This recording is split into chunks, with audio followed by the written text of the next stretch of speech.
മന്ത്രാക്ഷരിയിലേക്ക് ഏവർക്കും സ്വാഗതം. ദേവീ മാഹാത്മ്യം ചതുർത്ഥോധ്യായഃ. ചക്രാദീകൃതദേവീസ്തുതിഃ. ഋഷിരുവാച. ചക്രാദയഃ സുരഗണാ നിഹതേതി വീര്യേ തസ്മിन् ദുരാത്മനി സുരാരിബലേ ച ദേവ്യാ താം തുഷ്ടുഃ പ്രണതിനമ്രശിരോധരാം സാഃ വാഗ്ഭിः പ്രഹർഷപുളഗോദ്ഗമചാരുദേഹാः ദേവ്യാ യയാ തദമിദം ജഗദാത്മശക്ത്യാ നിശ്ശേഷദേവഗണശക്തിസമൂഹമൂർത്യാ താമാംബികാമഖിലദേവമഹർഷിപൂജ്യാം ഭക്ത്യാ നദാസ്മ വിദദാതു ശുഭാനി സാ നഃ. യസ്യാ പ്രഭാവമതുലം ഭഗവാനനന്ദോ ബ്രഹ്മാഹരശ്ച നഹി വക്തുമൂലം ഫലം ച സാ ചണ്ഡികാഖില ജഗത്പരിപാലനായ നാശായ ചാശുഭഭയസ്യ മതിം കരോതു. യാ ശ്രീ സ്വയം സുഹൃദിനാം ഭവനേഷ്വലക്ഷ്മീഃ പാപാത്മനാം കൃതധിയാം ഹൃദയേഷു ബുദ്ധിഃ ശ്രദ്ധാ സദാം കുലജനപ്രഭവസ്യ ലജ്ജാ താം ത്വാം നദാസ്മ പരിപാലയ ദേവി വിശ്വം. കിം വർണ്ണയാമ തവ രൂപമചിന്യമേതത് കിം ചാതിവീര്യമസുരക്ഷയകാരി ഭൂരി കിം ചാഹവേഷു ചരിതാനി തവാദിയാനി സർവേഷു ദേവ്യസുരദേവഗണാധികേഷു. ഹേതുഃ സമസ്തജഗദാം ത്രിഗുണാഭിദോഷൈഃ ന ജ്ഞായസേ ഹരിഹരാദിഭിരപ്യപാരാ. സർവാശ്രയാഖിലമിദം ജഗദംശഭൂതം അവ്യാകൃതാ ഹി പരമാ പ്രകൃതിസ്ത്വമാദ്യാ. യസ്യാഃ സമസ്തസുരതാ സമുദീരണേന തൃപ്തിം പ്രയാതി സകലേഷു മഘേഷു ദേവി സ്വാഹാസി വൈ പിതൃഗണസ്യ ച തൃപ്തിഹേതുഃ. ഉച്ചാര്യസേ ത്വമദ ഏവ ജനൈഃ സ്വധാ ച യാ മുക്തിഹേതുരവിചിന്യ മഹാവ്രതാ ത്വം അഭ്യസ്യസേ സുനിയതേന്ദ്രിയതത്വസാരൈഃ മോക്ഷാർത്തിഭിർമുനിഭിരസ്തസമസ്തദോഷൈഃ വിദ്യാസി സാ ഭഗവതി പരമാ ഹി ദേവി. ശബ്ദാത്മികാസു വിമലർഗ്യജൂഷാം നിധാനം ഉദ്ഗീതരമ്യപദപാഠവതാം ച സാമ്നാം ദേവീ ത്രയീ ഭഗവതി ഭവഭാവനായ വാർത്താ ച സർവജഗതാം പരമാർത്തിഹന്ത്രി. മേധാസി ദേവി വിദിതാഖില ശാസ്ത്രസാര ദുർഗാസി ദുർഗഭവ സാഗരനൗരസംഗ ശ്രീകൈഢഭാരി ഹൃദയൈഹൃദാദിവാസ ഗൗരി ത്വമേവ ശശിമൗലികൃതപ്രതിഷ്ഠാ.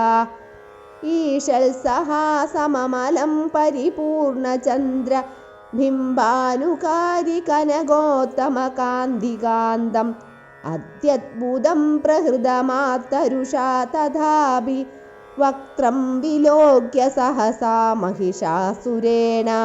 ദൃഷ്ട്വാ തു ദേവി കുപിതം ഭ്രുകുടീകരാളം ഉദ്യശ്ച ശാങ്കസദൃശശ്ച വിയന്ന സദ്യഃ പ്രാണാൻ മുമോജ മഹിഷസ്തദീവ ചിത്രം കൈർജീവ്യതേ ഹി കുപിതാന്തകദർശനേന.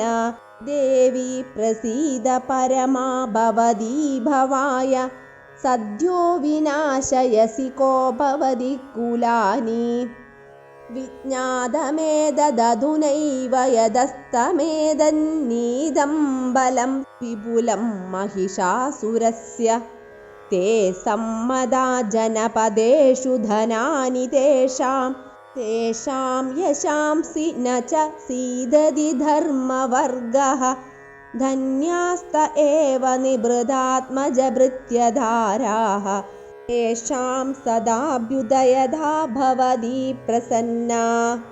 കർമ്യാണി ദേവി സകലാനി സദൈവ കർമാണ്യാത്യാദൃത പ്രതിദിനം സുഹൃദീ കരോതി स्वर्गं प्रयाति च ततो भवति प्रसादात् लोकत्रयेऽपि फलदा ननु देवि तेन दुर्गे स्मृता हरसि भीतिमशेषजन्तोः स्वस्त्यै स्मृता मतिमतीव शुभां ददासि दारिद्र्यदुःखभयहारिणिका त्वधन्या सर्वोपकारकरणाय सदार्द्रचित्ता एभिर्हदेर्जगदपैति सुखं तथैते कुर्वन्तु नाम नरकाय चिराय पापं ग्राममृत्युमधिगम्य दिवं प्रयान्तु मत्वेदि नूनमहितान् विनिहंसि देवी दृष्ट्वैव किं न भवति प्रकरोति भस्म सर्वासुरानरिषु यत्प्रहिणोषि शस्त्रं लोकान् प्रयान्तुरिभवोऽपि हि शस्त्रपूताः इत्थं मतिर्भवति तेष हि तेषु साध्वी गड्गप्रभानिकरविस्फुरणैस्तदोग्रैः शूलाग्रकान्तिनिवहेन दृशोऽसुराणां यन्नागदा विलयमंशुमदिन्दुगण्ड योग्याननं तव विलोकयदां तदेतत् दुर्वृत्तवृत्तशमनं तव देवि शीलं रूपं तदैतदविचिन्त्यमतुल्यमन्यैः वीर्यं च हन्तृहृददेव पराक्रमाणां वैरिष्व्यपि प्रकटितैव दया त्वयेत्थं केनोपमा भवतु तेस्य पराक्रमस्य रूपं च शत्रुभयकार्यतिहारिकुत्र चित्ते कृपा समरनिष्ठुरदा च दृष्टा त्वय्यैव देवि वरदे भुवनत्रयेऽपि त्रैलोक्यमेतदखिलं रिपुनाशनेन त्रादं त्वया समरमूर्धिनि तेऽपि हत्वा नीतादिवं रिपुगणाभयमप्यभास्तम् अस्माकमुन्मदसुरारिभवं नमस्ते शूलेन पाहि नो देवि पाहि गड्गेन चाम्बिके घण्टास्वनेन न पाहि चाभज्यानि हि स्वनेन च प्राज्यां रक्ष प्रतीज्यां च चण्डिके रक्ष दक्षिणे ब्राह्मणेनात्मशूलस्य उत्तरस्यां तदेश्वरी सौम्यानि यानि रूपाणि त्रैलोक्ये विचरन्ति ते यानि चात्यन्तघोराणि तैरक्षां स्मां तदा भुवं खड्गशूलगदानीनि यानि शास्त्राणि तेऽम्बिके करपल्लवसङ्गीनि तैरस्मान् रक्ष सर्वदः ऋषिरुवाच एवं स्तुतासुरैर्दिव्यै कुसुमैर्नन्दनोद्भवैः अर्चितां जगदां दात्री तदा गन्धानुलेपनैः भक्त्या समस्तैस्त्रिदशै दिव्ये धूपैः सुधूपिता प्राह प्रसादसुमुखी समस्तान् प्रणतान् सुरान् देव्युवाच प्रियतां त्रदशाः सर्वे यदस्मत्तोऽभिवाञ्छितं देवा ऊजुः भगवत्या कृतं सर्वं न किञ्चिदवशिष्यते यदयं निहतः शत्रुरस्माकं महिषासुरः यदि चाभिवरो देयस्त्वयास्माकं महेश्वरि संस्मृता त्वं नो हिंसेधा परमापदः यश्च मर्त्यः स्तवैरेभिस्त्वां स्तोष्यत्यमलानने तस्य वित्तर्थिविभवैः धनधारादिसम्पदां वृद्धये स्मत्प्रसन्ना त्वं भवेदा सर्वदाम्बिके ऋषिरुवाच इति प्रसादिता देवैर्जगदोऽर्थे तथात्मनाः तदेत्युक्त्वा भद्रकाली बभूवान्तर्हिता नृप इत्येतत् कथितं भूप सम्भूता सा यथा पुरा देवी देवशरीरेभ्यो जगत्त्रयहितैषिणी पुनश्च गौरी देहात् सा समुद्भूता यथा भवेत् वधाय दुष्टदैत्यानां तथा शुम्भनिशुम्भयोः रक्षणाय च लोकानां देवानामुपकारिणी तच्छृण्वश्व मया ख्यातं यथावत् कथयामि ते। इति श्रीमार्कण्डेयपुराणे देवीमाहात्म्ये शक्रादिकृतदेवीस्तुतिर्नाम चतुर्थोऽध्यायः। उत्तमचरितं पञ्चमोऽध्यायः। देवीभूतसंवादः।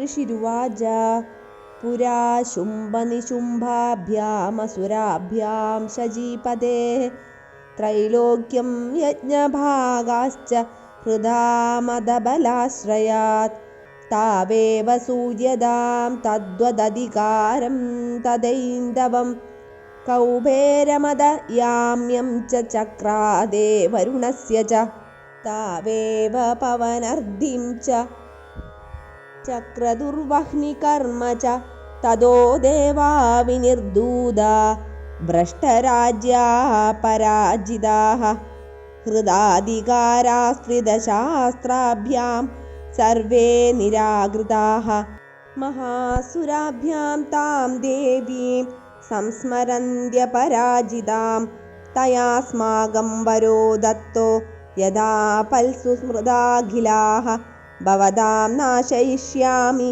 तत्क्षणात् परमापदः कृत्वा मदिं देवा हिमवन्तं नगेश्वरं जुग्मुस्तत्र ततो देवीं विष्णुमायां प्रदुष्टुः देवा ऊजुः नमो देव्यै महादेव्यै शिवायै सततं नमः नमः प्रकृत्यै भद्रायै नियता प्रणता स्मृतां रौद्रायै नमो नित्यायै गौर्यै दात्रे नमो नमः ज्योत्स्नायै चेन्दुरूपिण्ये सुखायै सततं नमः कल्याण्ये प्रणतावृद्ध्ये सिद्ध्यै कूर्म्यै नमो नमः नैऋत्यै भूभृतां लक्ष्म्यै शर्वाण्यै ते नमो नमः दुर्गायै दुर्गपरायै सारायै सर्वकारिण्ये ज्ञात्यै तदैव कृष्णायै धूम्रायै सततं नमः अधिसौम्याधिरौद्राय नस्तास्तस्यै नमो नमः नमो जगत्प्रतिष्ठायै देव्यै कृत्यै नमो नमः या देवी सर्वभूतेषु विष्णुमायेति शब्दिता नमस्तस्यै नमस्तस्यै नमस्तस्यै नमो नमः या देवी सर्वभूतेषु चेदनेत्यभिधीयते नमस्तस्यै नमस्तस्यै नमस्तस्यै नमो नमः या देवी सर्वभूतेषु बुद्धिरूपेण संस्थिता नमस्तस्यै नमस्तस्यै नमस्तस्यै नमो नमः या देवी सर्वभूतेषु निद्रारूपेण संस्थिता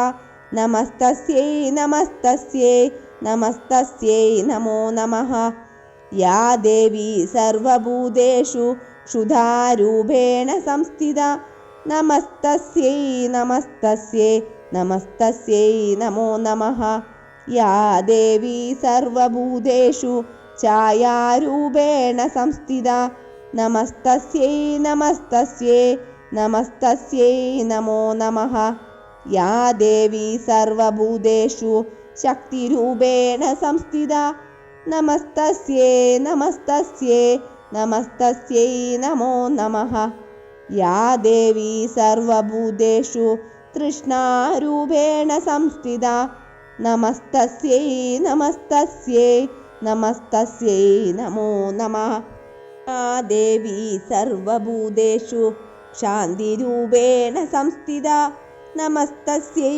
नमस्तस्यै नमस्तस्यै नमो नमः या देवी सर्वभूतेषु जातिरूपेण संस्थिता नमस्तस्यै नमस्तस्यै നമസ്തസ്യൈ നമോ നമഃ.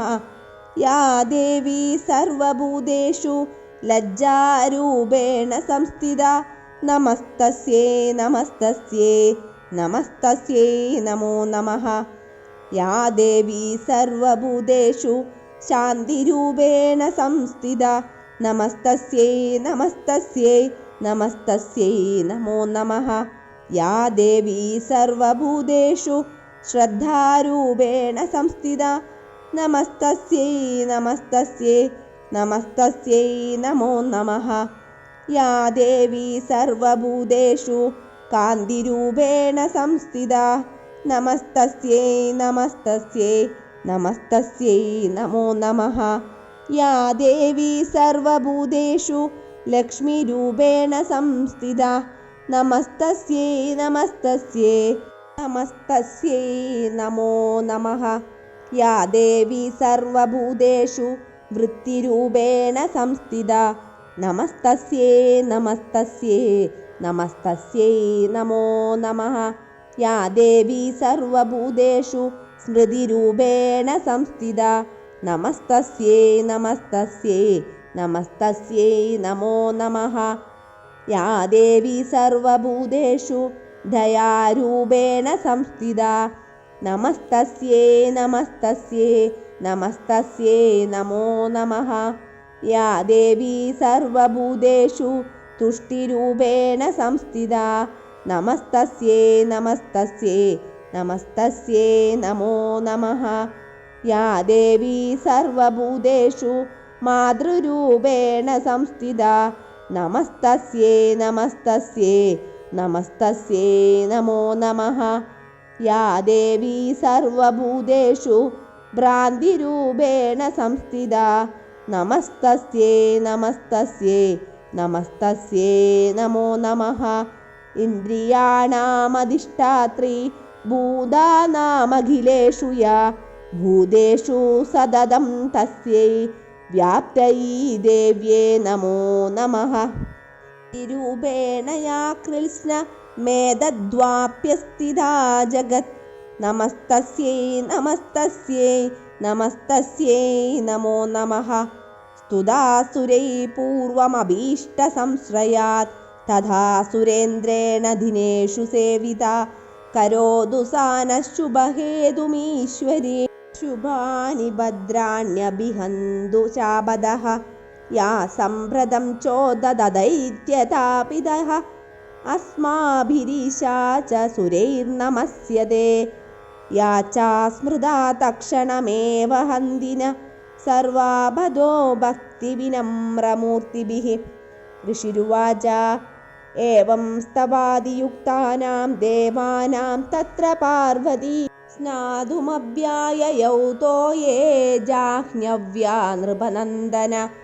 സാ ബ്രവീത്താൻ സുരാൻ സുഭ്രൂർഭവദ്ഭിസ്തൂയതേത്ര കാ ശരീരകോശതശ്ചാസ്യാഃ സമുദ്ഭൂതാ ബ്രവീച്ചിവ. സ്തോത്രം മമൈതത്ക്രിയതേ ശുംഭദൈത്യനിരാകൃതൈഃ ദേവൈः സ്മേതൈः സമരേ നിശുംഭേന പരാജിതൈഃ.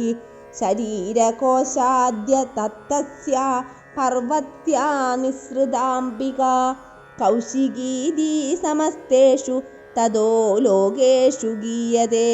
തസ്യാം വിനിർഗതായാം തു കൃഷ്ണാ ഭൂൽസാപി പാർവതി കാളികേതി സമാഖ്യാത ഹിമാചലകൃതാശ്രയ.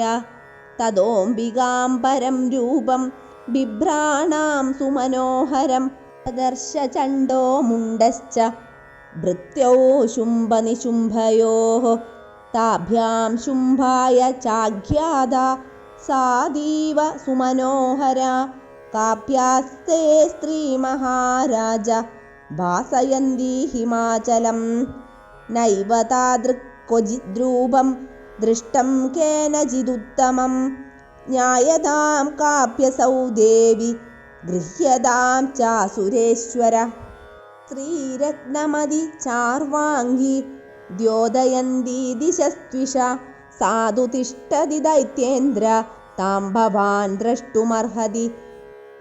യാനി രത്നാനി മണയോ गजास्वाधीनि वै प्रभो त्रैलोक्ये तु समस्तानि साम्प्रतं बान्धिते गृहे ऐरावतः समानीतो गजरत्नं पुरन्दरात् पारिजाततरुश्चायं तथैवोच्चैस्रवाहय विमानं हंसयुक्तमेतत्तिष्ठति तेऽङ्गणे रत्नभूतमिहानीदं यदासीदेदसोद्भुतं निधिरेश महापद्म समानीतोदनेश्वरात्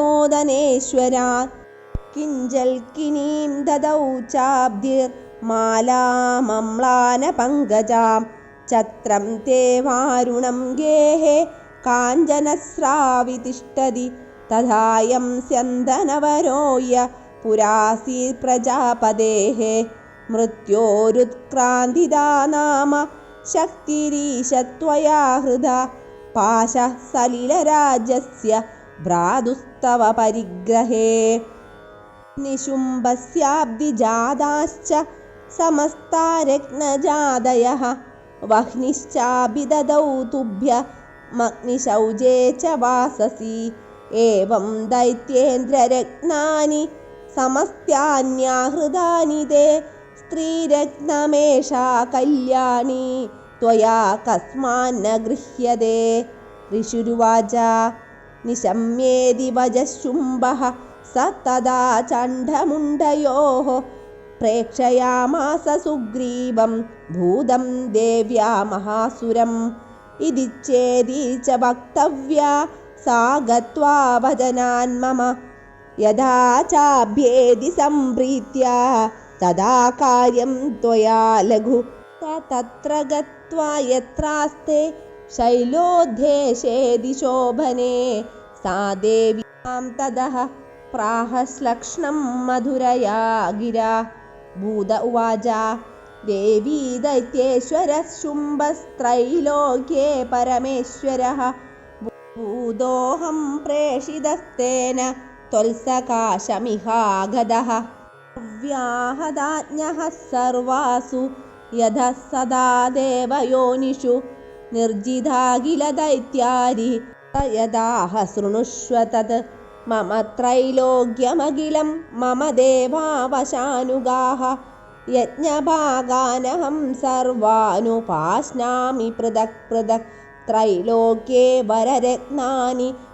पश्यान्यशेषदः तदैव गजरत्नं च हृदं देवेन्द्रवाहनं क्षीरोदमदनोद्भूतम् अश्वरत्नं ममामरैः चैः स्रवसंज्ञं तत् प्रणिपत्य समर्पितं यानि चान्यानि देवेषु गन्धर्वेषु रगेषु च रत्नभूतानि भूतानि तानि मय्येव शोभने स्त्रीरत्नभूतां त्वां देवी लोके मन्यामहे वयं त्वमस्मानुभागच्छ ततो रत्नभुजो वयं मां वाममानुजं वापि निशुम्भमुरुविक्रमं भज त्वं चञ्चलाभाङ्गि रत्नभूतासि वै यदः परमैश्वर्यमधुलं प्राप्स्यसे मत्परिग्रहात् एतद्बुद्ध्या समालोच्य परिग्रहदां व्रज ऋषिरुवाच इत्युक्ता सा तदा देवी गम्भीरान्तस्मिता जगौ दुर्गा भगवती भद्रा ययेदं धार्यते जगत् देव्युवाच सत्यमुक्तं त्वया नात्र विद्या किञ्चित् त्वयोदितं त्रैलोक्याधिपतिः शुम्भो निशुम्भश्चापि तादृशः किञ्चित्र यत् प्रतिज्ञातं मिथ्या तत्क्रियते कथं श्रूयतामल्पबुद्धित्वात् प्रतिज्ञाया कृता पुरा यो मां जयति सङ्ग्रामे यो मे दर्पं व्यामोहति यो मे प्रतिफलो लोके स मे भर्ता भविष्यति गच्छतु शुम्भोऽत्र निशुम्भो वा महासुरः मां जित्वा किं चिरेणात्र पाणिगृह्णातु मे लघु दूत उवाच अविलिप्तासि मैवं त्वं देवि ब्रूहि ममाग्रदः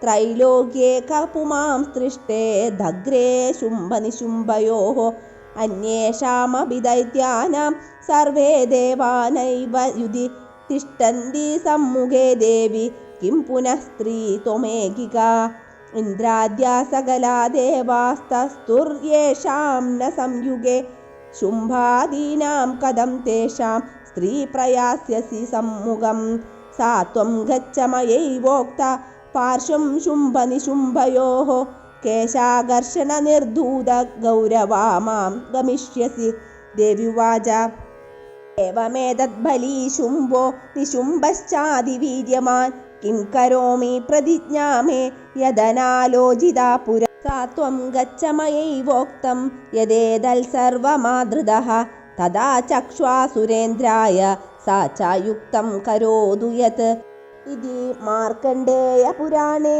देवीमाहात्म्ये देवीभूतसंवादो नाम 5मोऽध्यायः।